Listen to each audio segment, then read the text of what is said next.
Vishnu Gururdevo Maheshwarah Guru Sakshat Param Brahma Tasmai Shri Gurave Namaha. When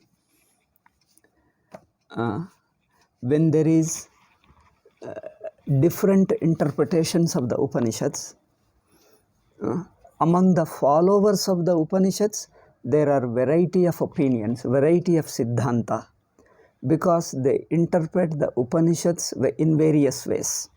So there is no unanimity, there is no agreement, there is no Siddhanta, common Siddhanta arrived based upon the Upanishads. Then there are independent thinkers, they have their own ways, their own Siddhanta. Then this being the case, is it necessary to show which Siddhanta is true to Upanishad and which is not? Now, idea is it necessary to examine the various Siddhantas about the truth? Various Siddhantas about explanations, various explanations about the truth, both by those people who are based upon Upanishads and those who are independent of the Upanishads, independent thinkers or believers of somebody, whatever they are, independent of Upanishads, and those who are based upon Upanishads. In the two sets of people, in the two sets, there are different Siddhantas. Then this being the case, is it necessary to examine all these Siddhantas and show which is the true meaning of Upanishad and which is not? Is it necessary to show or not? Means, is it necessary to examine all those schools or not?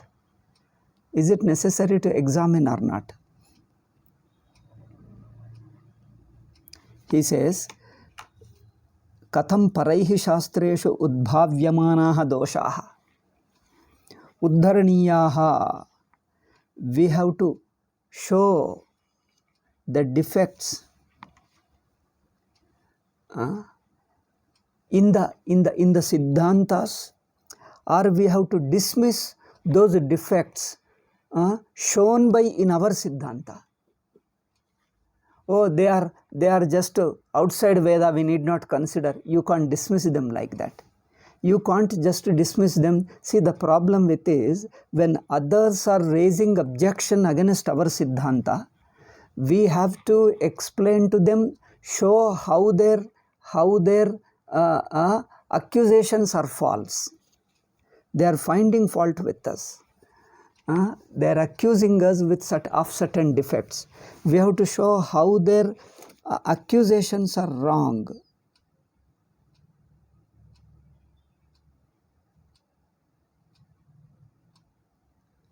We have to show them.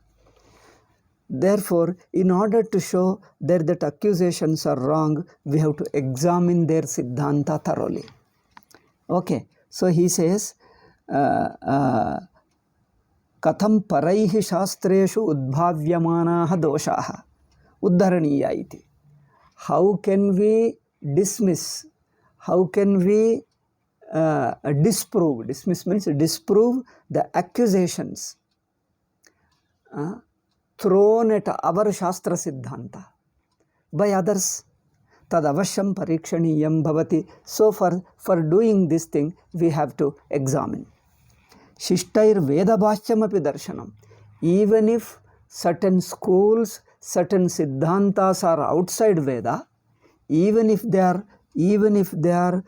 propounded by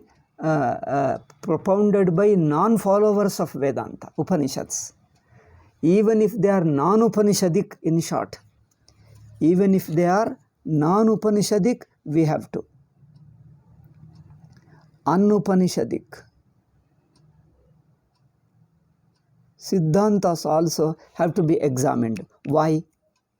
Because in order to bless our own followers of Upanishads, our new students of Upanishads get shaken, get disturbed by their accusations.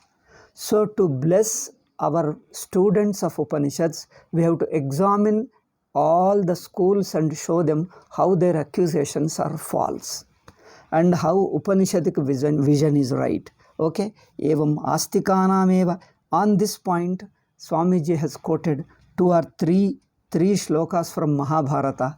I have explained them yesterday, that we should examine all the schools which are going against our Upanishadic meaning. So we have to show, in order to bless the students of Upanishad, how they are wrong. Okay. Now next now, yes, up to yesterday we have discussed it. Now today's portion, let us proceed. Evam astikanameva vineyanam krute prativaktavyaha bhavanti shruti bhashya pitarkikadayaha. Therefore, we have to reply to the accusations of non-Vedic scholars only to help. It is not to just to quarrel with them, to help our own people. See the point? To help our own students of Upanishad. In order to help our own students of Upanishad, we have to expose how their accusations are false. Okay? See, evam astikanameva vineyanam krute. Vineya is a student. Astika, follower of Upanishad. I don't know whether, do I need to explain every word? If you are holding a book, I can explain. Otherwise, I will give you in general. So, astikaha, followers of Upanishad. Vineyaha, student. Vineya means student. The Vineya is a student or a seeker. So, evam astikanameva vineyanam krute. In order to help our own Upanishadic students of Upanishad, prativaktavya bhavati shruti bhashyaha api tarkikadaya. Others schools, others siddhanta of those independent thinkers. Independent means they are not based upon Upanishads, they have got their own basis. So prativaktavyaha, they have to be replied. Bhavanti shruti bhashyaha api. Even though their basis is outside Upanishad, yet we have to consider them, we have to examine them and show how they are wrong or right or wrong, whatever it is, we have to examine first. Only on examination we shall come to know whether they are right or wrong. Otherwise, how do you know? Okay, tarkikadaya.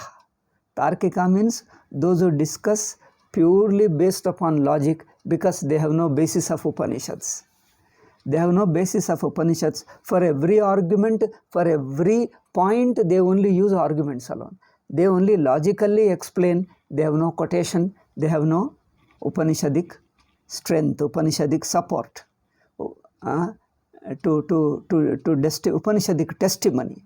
They don't have any Upanishadic testimony to defend their view. Okay, anyatha hi katham. Now you see, we need to examine the accusations and siddhanta even of the non-Upanishadic thinkers. For this, Swamiji shows there was such an attempt in previous days also. Even in previous period, Shankaracharya's period also, even Bauddha, what is called Gaudapada, Shankara, Sureshwara, even they have done this. They have done this. So therefore, we don't have to hesitate to do that. Since our previous acharyas, ancient acharyas have done it. You see, anyatha hi katham purvokta bhashyakara. The bhashyakaras, I have mentioned them. Who are they? Shankara, Ramanuja, Madhva, Nimbarka, Vallabha, and then who are they? Many scholars, many acharyas, he referred them here. Purvoktaha acharyaha. All these acharyas, otherwise, why would our previous ancient acharyas take up all the independent thinkers' views also, like Bauddha, Jaina and others, for consideration, for examination?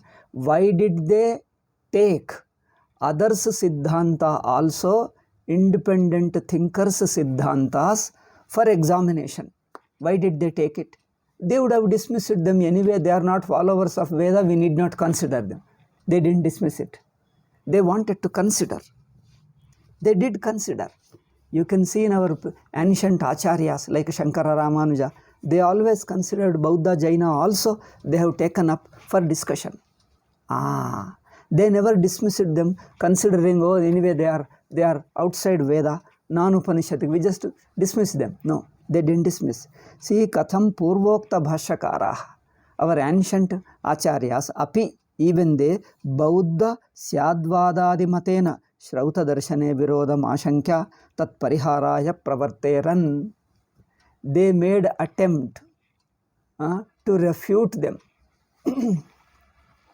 They made attempts to refute them. Why? Because they considered that even their arguments disturb our Upanishadic Siddhanta. See, Bauddha Syadvada. Bauddhas are non-Vedika. Syadvada is a Jaina Siddhanta. So, Bauddhas have got many schools. As I already told you, 3 schools. Mainly 3. There are many, but mainly 3.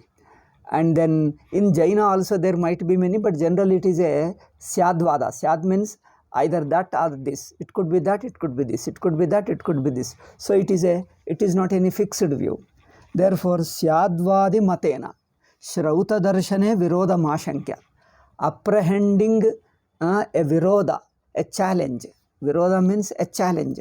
Apprehending a challenge to Upanishadic Siddhanta. From whom? From Bauddha, Jaina and such others. See, they have examined, analyzed, discussed not only the various schools among the followers of Upanishad, even they have never hesitated to examine the schools of non-Vedic scholars, also non-Vedic acharyas, like Bauddha, Jaina. They never hesitated. They never set aside to examine even their school also, their philosophy also. Viroda Mashankya, because they felt that they could pose some challenge to our Upanishadic vision. See, Shrauta Darshane Virodam Ashankya, apprehending a challenge to our Upanishadic vision, Tat Pariharaya, in order to refute them. See, you take up for consideration and refute an argument only when you feel that their argument poses a challenge to our Upanishadic Siddhanta. See, therefore, Tat Pariharaya Pravarteran, in order to refute them or in order to remove their challenge, how their challenge doesn't sustain, cannot stand. That means it is defective. So, in order to show how it is defective, they have taken up for examining in non-Vedic philosophy also. Therefore, you can't set aside independent thinkers' views. And also, the various philosophies based upon Upanishad also, there are various schools. Schools means various philosophies. All these have to be examined. Okay, therefore, Tasmat Shastrartasya Nirdharane, Shastrartham Tatparyam, Shastra Tatparya, in determining the Tatparya of the Upanishads, Shastrarthasya Nirdharane, Katha. See, in Sanskrita, Katha means story, but here Katha means discussion. Okay, it is a technical word. It is a philosophical term. Idu darshanika shabda. Katha means debate. Okay, Katha means a discussion or a debate is called Katha. Kathayam Katham Karyo Vakyopanyas, because we are discussing a darshanika grantha. So it is a philosophical grantha, uses philosophical terms, philosophical meanings. That normal Sahitya Sanskrit is not enough. See, people think that by studying Kalidasa they can understand Darshana Granthas. To study Darshana Grantha, you need a Darshanika language. Sahitya, Kalidasa's knowledge of Sanskrit is not at all enough. In fact, I have seen good Sanskrit scholars of Kalidasa just fail to understand these books. So it's a totally different subject. Okay, so in Sanskrit there are many branches. Therefore, you have to be familiar with each branch. Like knowing Kalidasa, learning Kalidasa's Sanskrita, you can't understand Ayurveda. You can't understand Jyotisha. You can't understand Tarka Shastra. You can't understand Mimamsa Shastra, because each Shastra has its own technical terms. Mimamsa has separate. Tarka Shastra has separate. Then Jyotisha has separate. Ayurveda has separate. Like this, Vedanta has its own darshanik technical terms. Okay, anyway, that I just a secondary point, leave it. So, Kathayam, those who are holding the book, I am explaining every word. So, Kathayam, Kathankaryo Vakyopannyasaha. Katha, in the debate, in the discussion, how we have to bring in the quotations, authoritative statements. Vakyopannyasaha. Vakyopannyasaha means how do you introduce the authoritative, or how do you cite, how do you quote the authoritative statements. Authoritative statements. When to quote? Okay, should we discuss or not? You see, the problem with our people is they are just quoting any statement offhand, irrelevant, out of context, arbitrarily, literally arbitrarily, we have to say. Our people are bringing any quotation from anywhere out of context. See, a quotation, if you are quoting a statement from a book or from a person's teaching, like Buddha's teaching, these days has become a fashion. I tell you, it has become a whole is a nonsense. I am sorry to say, the whole discussion in Facebook and all so on, it is all becoming a nonsense. Why nonsense? I tell you, Buddha statement, anything they take it, nobody has read any book. All these are offhand quotations. These Westerners, Indologists, have done a lot of mischief. They keep on making an alphabetical order sequence. Alphabetical order. So, in earlier, when they publish a book, they take the words for reference at the end of the book. And people take those words and refer them, take out that quotation and then quote them. You are not seeing the whole context of the book, just to take one statement and talk anything. And these days, you can search also in what you call, in computer, you can search, take the whole book and search. You search one or two words, you will get the statement, and take out the statement and quote and argue with the person. People say, some statement they take it and they just argue. But where is that statement? Which book it has occurred? And did you see the context? Who is speaking to whom? What was the topic going on? And then there are other statements contradicting this elsewhere. Have you seen them? How do you reconcile? How do you harmonize them? There is one statement in one Purana, one Upanishad, one Veda, but exactly there is an opposite statement elsewhere. Then how do you harmonize? They just don't look for it. One statement we found, keep on arguing. It looks very childish. Not only childish, it is a foolish also. And this is what is going on. Nobody, all those people discuss, nobody has studied Shastra. They all discuss as if they know everything. The same routine quotations keep on occurring, the same 10, 20 quotations alone keep on repeating. Nobody has seen the context of the quotation. Who is speaking that? To whom he is addressing? In what context? And what is the implication? There is nobody bothers to see. Similarly, the same thing Swamiji faced when we are discussing Vedanta. Just they bring that some Buddha or somebody, some Guru, our Guru told, therefore. You just mention your Guru. We are not disrespecting any Guru. All Gurus might be great and they are great. Okay, let us leave them. But thing is, you just to bring some quotation of some Ramakrishna or Ramana Maharshi, then he said it, therefore you have to accept it. You can't argue. Once I said it, you have to. He told all religions are same. Now you can't argue. If anything you argue wrong, that's all. All religions are same. He said it. But how can it be? He said it. Are you greater than Ramakrishna? What are you? You are nothing. You are not even a dust particle compared to Ramakrishna. He is an avatar Purusha. Even this kind of playing over a person, this is a very bad, not only bad, is the worst way of talking. You talk the topic by the topic.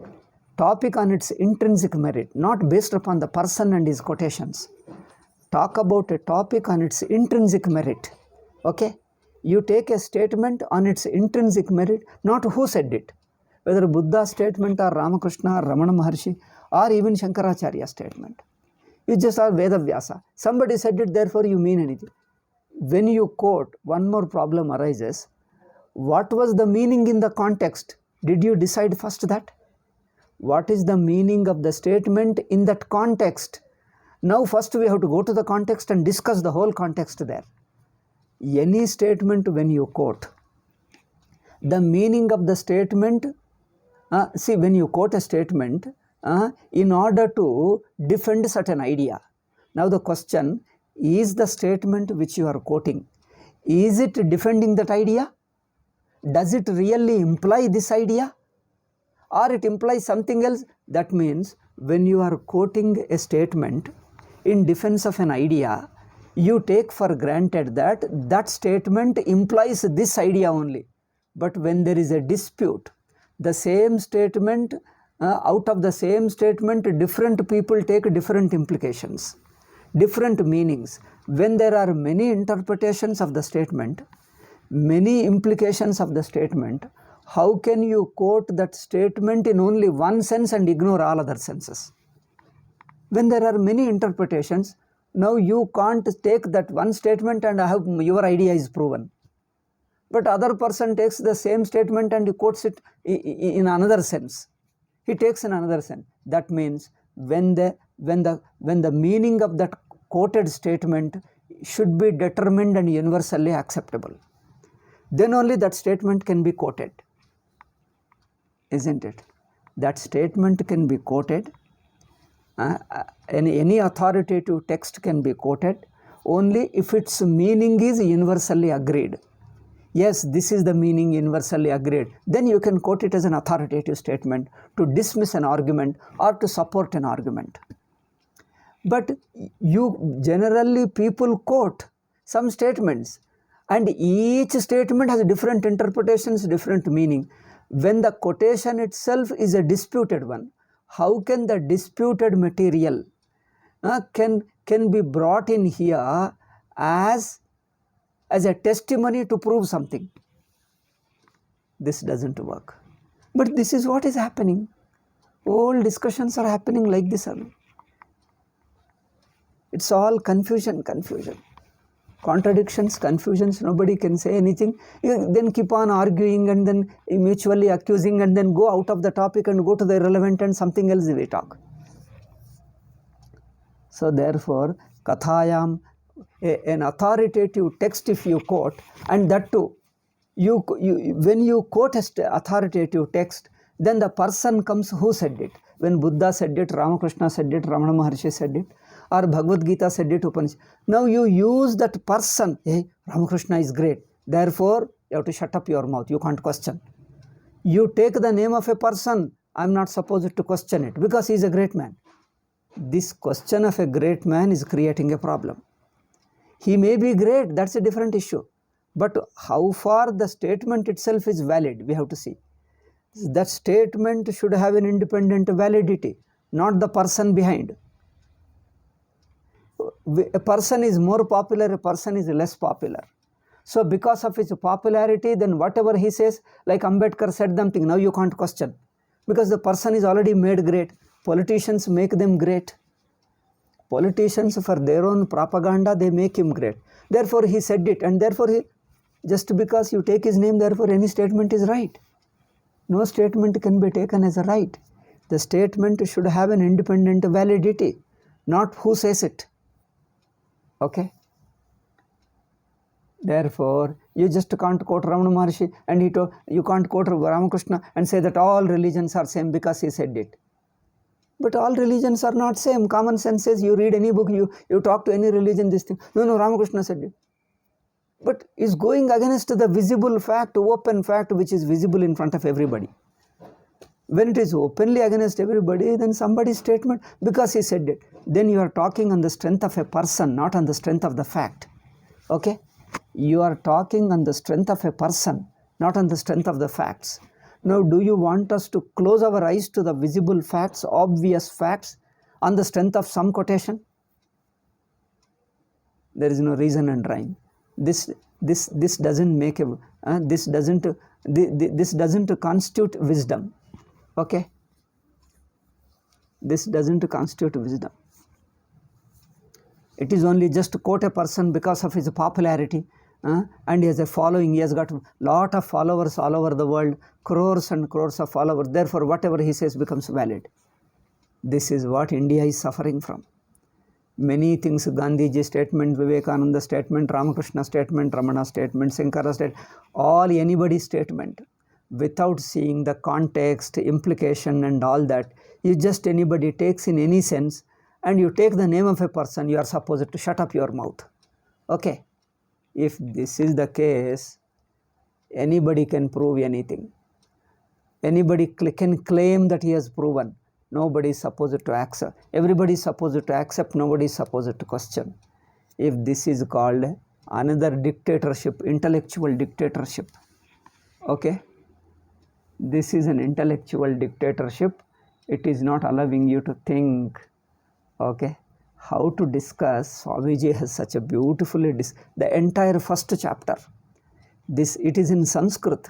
Entire first chapter he talks about the very, because he himself faced talking to people, how people bring any quotation, bring irresponsibly, talk anything, any irrelevant thing, all of them are just irrelevantly, irresponsibly talk. Then he found there should be a healthy, meaningful way of talking, meaningful way of discussion. Otherwise, anybody is hijacking the discussion, imposing anything, otherwise threatening people. This doesn't determine truth. You can't impose certain ideas and ask the people to accept it as a truth just by taking the name of a person or taking the name of a book. No book, no person. Person or book cannot decide the truth. Then what decides the truth? Okay, that will come future. I don't want to tell through my mouth. It will come. It is going to be discussed here.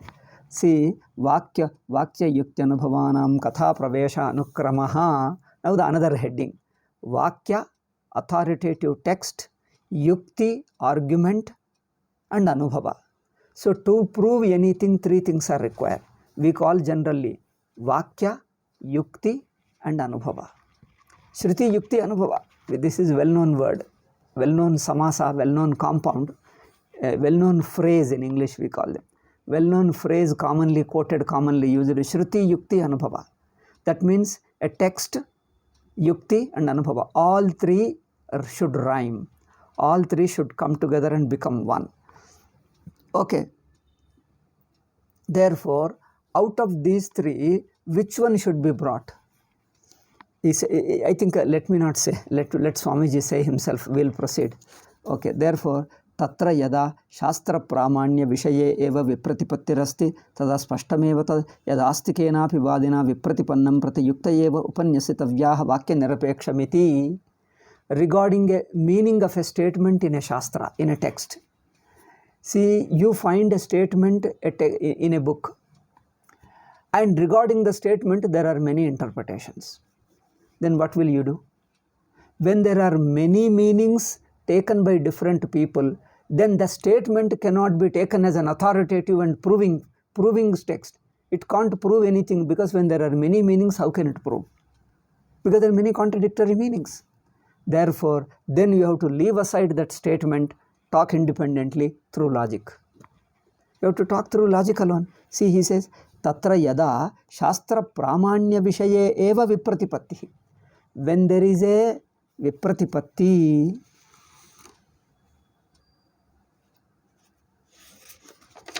11th point. When there is a dispute, when there is a dispute regarding the validity of the Shastra, the very Shastra, regarding the very validity of a Shastra is disputed. When the very validity of the Shastra is disputed, you can't quote the same Shastra and try to prove. If we are questioning its very validity, how can you prove it?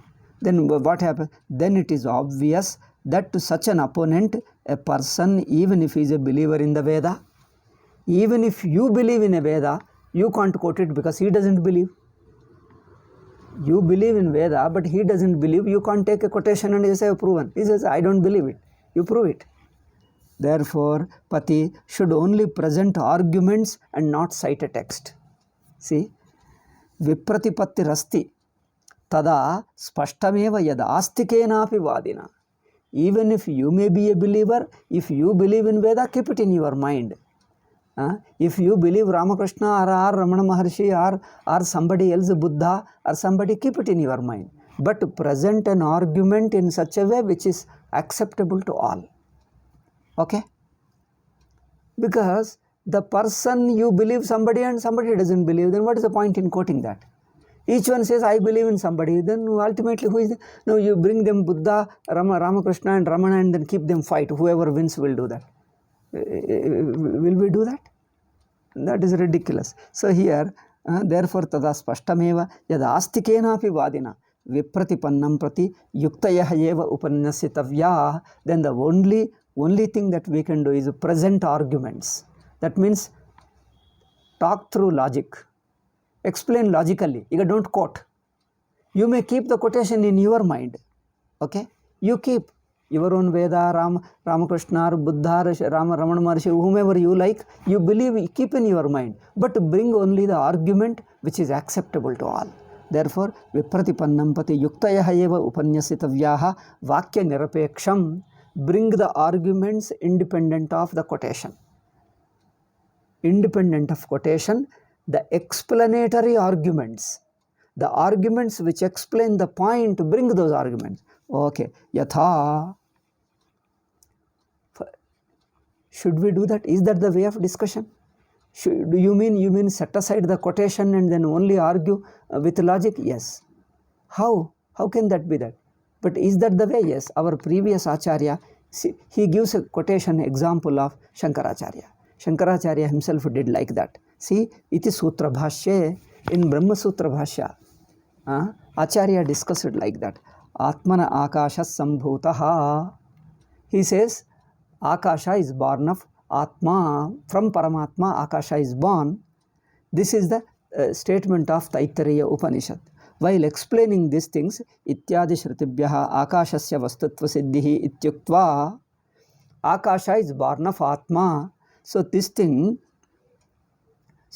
this quotation is brought to show that how Akasha is born, that there is a Akasha. Akasha is there, that there is a ether or space is there. You bring the quotation for the person who believes it. But Vipratipannan pati, those who are not convinced of its validity, only on the strength of authoritative text. Only on the strength of authoritative text. If they are not convinced, then you have to use the arguments for them. See, he says, see Shankaracharya's Vipratipannan pati, those who are not convinced, pratitu shabdaguna anumeyatvam vaktavyam, that there is an Akasha has to be shown through argument. Through logic you have to explain. Shabdaguna anumeyatvam. See, because a sound is produced from the space, therefore a sound is possible only in the space. So showing the sound, you show the presence of space, like this. Shabdagunanumeyatvam vaktavyam iti sutra bhashya. Ityuktihi yatratu. Is the second point. Where, first point I repeat, where the very validity of the authoritative text is disputed, where the multiple meanings are there, then what you should do? Where the very authority is disputed, then bring logic and don't bring the quotation.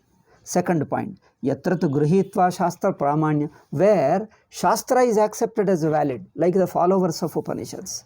Followers of Upanishads, we all accept Shruti, but regarding the meaning there is a dispute. We all accept Upanishad is pramana. Like Advaita, Advaita, Vihishta, Dvaita, Advaita, or various schools accept Upanishad as a pramana. But the meaning of the Upanishads, they have got different interpretation. Then what should you do? See, in different context, what is to be, how to discuss. So, yatratu gruhitva shastra pramanyam. Upanishad is accepted as a pramana, tat tatparya matre vivadaha. But the dispute is regarding the meaning. Then in that context, tatra pradarsha lingadini, then to determine the meaning of the statement, we have to see the whole context. Whole context is many ways. One is context of the adhyaya. First you have to see context of the small portion, the previous shloka and later shloka, or the whole topic that is going on. The previous 4-5 shlokas or later 4-5 shlokas, in what context that sentence is occurring, and then what does it imply? What is the trend of the topic? What is the trend? Who is speaking to whom, and what is the trend that is going on? You have to see. And that trend has to be seen in the context of the adhyaya. Adhyaya has to be seen in the context of the whole book. Okay? The whole one Upanishad has to be understood in the context of remaining Upanishads. All 10 Upanishads. In the context of all 10 Upanishads you have to see. Otherwise, these are the 3-4 contexts. If you see all irrelevant, take one statement and use it out of context somewhere and then talk it, this is irrelevant. A sentence in the context of a trend. The trend in the context of adhyaya. Adhyaya has to be seen in the context of a book. The book in the context of all 10 Upanishads. Okay? This is called contextualizing. Otherwise, how do you do? Then, for that there is a Mimamsa Niyama. Mimamsa Niyama, what is that? Lingadini Upakrama Upasamharadini Upakrama Upasamhara. In an Upanishad, when a topic is discussed, we call it Prakarana. A topic is called Prakarana in Sanskrit. So, in a given Prakarana, in a given topic, a new topic begins. When it begins, first Upakrama, how he introduces the topic. First touches, we are going to talk of this topic, he starts, introduces. Then after introducing, he elaborates. While elaborating, he uses the logic and arguments, gives illustrations and explains it. And he himself says what he doesn't mean, what he means, what he doesn't mean, he himself explains. Then if you know these things, what will be the result? What will you gain? And he says, this is what I imply and not the other. Then ultimately, what is the conclusion? At the conclusion, this is what we have established. With this he concludes. So, the introducing the topic, concluding the topic, Upakrama, Upasamhara. Then what is important will be repeated generally. Whatever is important will be repeated. Repetition is an important factor to determine the meaning of a thing. What is important, you can't say casually, rarely once. What is unimportant, repeat 100 times. That is not the way of teaching. See, the Upanishad, when it talks of a thing, what is important, what is the essential point, main point, it has to repeat it. Because that is the thing. See, each time it repeats it, see, this is the point, don't forget it, this is what I want to convey. This is what my intention is. This is my implication. This is what I want to convey. It repeats it. And it shows an argument in defense of it. And also says, I don't mean this, I mean this. It has to say, I don't mean this. Then it has to give an illustration to explain it. Then also, but if you understand this thing, what will be the result? What will be the benefit? If you understand this truth, then you will get moksha, or whatever is the benefit, it will be stated. So with the help of all these signs, you determine the meaning of a statement in a given context. This is how we have been doing from thousands of years. This is common way. And leaving out all these things, this take quotation, take any meaning and talk anything. Oh, it is all childish. These children alone become great scholars these days. It's a very unfortunate thing. So you see, Upakramopasamhara, Tatra Pradarsha Lingadini Upakramopasamhara. This is how the whole Mimamsa, whole our traditional studies like this alone. We take the context, Upakrama, ending and beginning and the in-between and what he wants to say, what he does, what he dismisses. I don't mean this, I mean this, he explains clearly.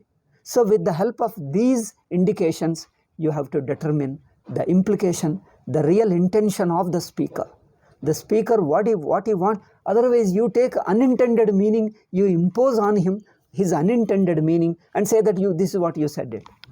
You can't take unintended meaning of a person and accuse him, this is what you have said it. Like our parliament discussion, our politicians do only these things alone. You take every statement in its unintended meaning, and media also says something. keep on taking unintended meaning, the listeners become thoroughly confused.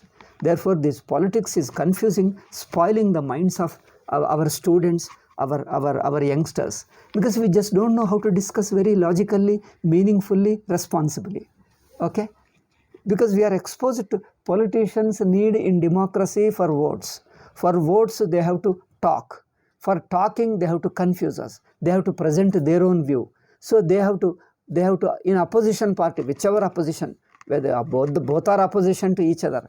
So any party, you have to distort others' implications, others' statement, and accuse him. And this fellow will distort others' statement and accuse him. We keep on hearing again and again and again and again and again. We thought that this is the real way of discussion. Ayyo Rama, this is the pervert way. This is not a discussion. For no sane person will ever listen to these politicians' talks. No sane person, your mind will be spoiled. Your mind will be, I assure you, you will be spoiled. Because this is an insane way of talking. If you want a Shastra, there will be more responsible discussion. Okay? There is a responsible way of discussion. Listen to our Shastras. Study them. You can see them how responsibly talk. Don't impose unintended meaning. Take intended meaning and show what he says. What you mean, I take it and then I argue on that. What I mean, you take it and argue on that. Then there will be a healthy discussion. Some fact will come out as a result of the discussion. Some real fact can be determined. Otherwise, nothing can be determined. Each one has his own conclusion. Therefore, how to discuss also, there is a healthy way of discussion. Okay, yatra tu grihitva shastra pramanyam tat tatparya matre vivadaha tatra pradarsha lingadini upakrama upasamharadini. Upakrama, upasamhara, these are the linga. Linga means determining factors. The factors which determine the essence, the tatparya, purport of a section of any text, any section. This particular section, what does it want to convey? Its intended idea. To determine it, these 6 factors we have to say. Upakrama, upasam. I am not dealing more details, all these things. We have discussed or we will discuss again later. In the Upanishads, we have been doing it. So there are 6 factors. What are they? All that we have discussed. And we will see later also if necessary.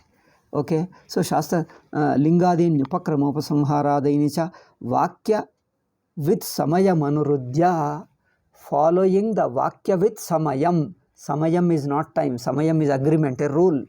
Vakya with Samayam, following the rule of Mimamsa. Vakya with Samayaha. Okay, this is a technical term. Samaya doesn't mean time. Samaya is a rule. Samaya is as I told you, it is a philosophical word. It is a darshanika shabda. So it has to be understood in a darshanik way. So Vakya with Samaya Manurudhya, following the agreement, following the rule of Mimamsa. Okay? Tatparyam nirnetavyam bhavati, the meaning of a statement has to be determined in this way. Ayameva prakaraha purvamimamsayam swekruto vruddhaihi, our ancient people, our elderly people, our ancestral gurus have followed this method of Mimamsa. Throughout they have followed it. And then we have to follow the same. Otherwise, how can you do that? Anything you can't do that. Okay, 2 points are over. Time is up. We'll continue these things in the next tomorrow. Okay, the third point there is Yatra Punaha Shastra Tatpar. Now is another point is there. The 3 points go together. So two points we discussed.